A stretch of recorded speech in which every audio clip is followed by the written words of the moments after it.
బందెగా పెట్టినారు. రైతు బీమా 5 ఎకరాలకని రైతు బంధు 5 ఎకరాలని మాట్లాడుతూ ఉన్నారు. ఏం పోయింది మీ అబ్బా సొత్తా?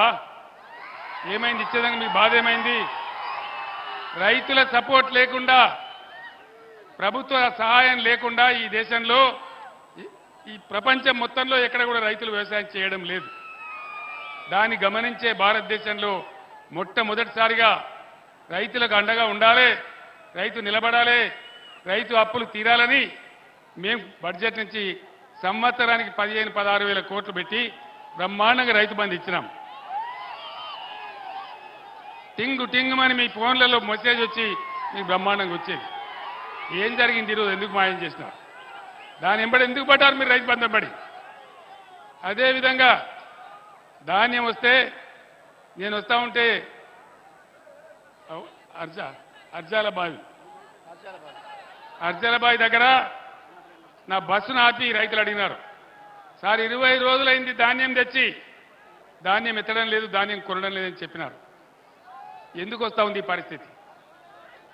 ఒకనాడు బీఆర్ఎస్ గవర్నమెంట్ ఉన్నప్పుడు ఇదే నరేంద్ర మోడీ నేను వడ్లు కొనాని మొండికేస్తే నాతో సహా ముఖ్యమంత్రితో సహా మొత్తం తెలంగాణ మంత్రులు, ఎంపీలు, ఎమ్మెల్యేలు, ఎమ్మెల్సీలు అందరం పోయి ఢిల్లీలో ధర్నా చేసి నరేంద్ర మోడీ మెడలు వంచి మా తెలంగాణ పండిస్తూ ఉంది, మీరు కొనాలేది న్యాయం అని చెప్పి వడ్లు కొనేపట్టట్టు చేసినాం.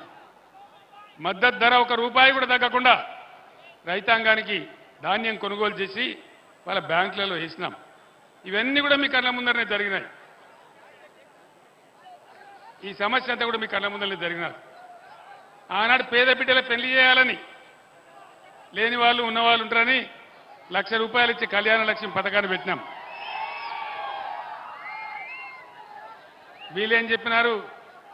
₹1,00,000 కేసీఆర్ ఇస్తున్నాడు, మేము తులం బంగారం ఇస్తామని చెప్పినారు. వచ్చిందా ఎవరికైనా తులం బంగారం? రాదు, ఇయ్యరు. వీళ్ళు బంగారం కాదు, ఇనుము కూడా ఇయ్యరు. ముఖ్యమంత్రి గారు చెప్పినారు, బీఆర్ఎస్ ప్రభుత్వం ఉన్నప్పుడు మేము 2 దఫాలుగా 30,000 కోట్ల రూపాయల రుణమాఫీ చేసినాం, రైతులను ఆదుకున్నాం. ఇవాళ ఉన్న ముఖ్యమంత్రి పరిగెత్తుని డిసెంబర్ 9 నాడు 10:30 గంటలకు 2 లక్షల రూపాయలు రుణమాఫీ చేస్తాడు. చేసిందా? మరి ఎందుకు చెప్పినారు? వీళ్ళు అసెంబ్లీలోనే ఉన్నారు కదా, ఆ చిట్టే ఎందుకు ఇట్లా మోసం చేసినారు ప్రజలను? మా గోటు గుద్దండి, మహాలక్ష్మి అని పేరు పెట్టి ప్రతి మహిళకు 2,500 రూపాయలు 2,500 రూపాయలు ఇస్తామని చెప్పినారు. ఇస్తున్నారా మహాలక్ష్మి పథకం? నిరుద్యోగులకు 4,000 వృత్తి ఇస్తామని చెప్పినారు. బట్టి విక్రమార్క ఉప ముఖ్యమంత్రి గారు చెప్తున్నారు, మేము ఇస్తామనే అనలేదు, నిరుద్యోగ వృత్తి అని మాట్లాడుతూ ఉన్నాడు. అడ్డగోలు హామీలు ఇచ్చి, అడ్డగోలు వాగ్దానాలు చేసి, ప్రజలను మోసం చేసి గద్దెకెక్కినటువంటి ఈ కాంగ్రెస్ ప్రభుత్వం ఈరోజు మళ్ళీ మీ ముందుకొచ్చి మళ్ళా ఓట్లు అడుగుతూ ఉంది. నేను ఒక్కటే మాట మీకు మనవి చేస్తా ఉన్నా, ఒక విషయం నేను మీకు మనవి చేస్తా ఉన్నా. ఈ పార్లమెంటు ఎన్నికలలో బీఆర్ఎస్ అభ్యర్థులు గెలిస్తేనే బ్రహ్మాండంగా ఈ ప్రభుత్వం యొక్క మెడలు వంచి అన్ని కార్యక్రమాలు అమలు చేపిస్తాం. ఆ బాధ్యత నాది.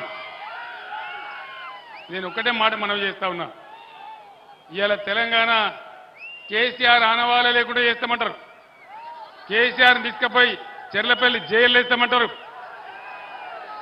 ఈ జైళ్లకు తోకమట్ట కేసీఆర్ భయపడతాడా? అట్లా భయపడితే తెలంగాణ వచ్చేదా? 15 ఏళ్ళు బ్రహ్మాండమైన పోరాటం చేసి తెలంగాణ తెచ్చినా మీ అందరు చూసినారు మీ కళ్ళ ముందే. ఈరోజు నిన్ను జైల్లో వేస్తాం, నీ పేగులు తీసి మెడలేసుకుంటాం, నీ గుడ్లు వీకి గోళీలు ఆడతాం. ఇదా భాష? ఒక ముఖ్యమంత్రి మాట్లాడాల్సిన భాష? మిమ్మల్ని పండబెట్టి తొక్కుతాం, ఇదే భాషనా? ఒక ముఖ్యమంత్రి నుంచి ఆశించేది ఇదేనా? 15 ఏళ్ళు పోరాటం చేసి తెలంగాణ సాధించిన వ్యక్తి 10 ఏళ్ళు బ్రహ్మాండంగా తెలంగాణ ప్రజలను కులము మతము వర్గం అనే భేదం లేకుండా అన్ని వర్గాల ప్రజలను బ్రహ్మాండంగా చేసినటువంటి వ్యక్తిని పట్టుకు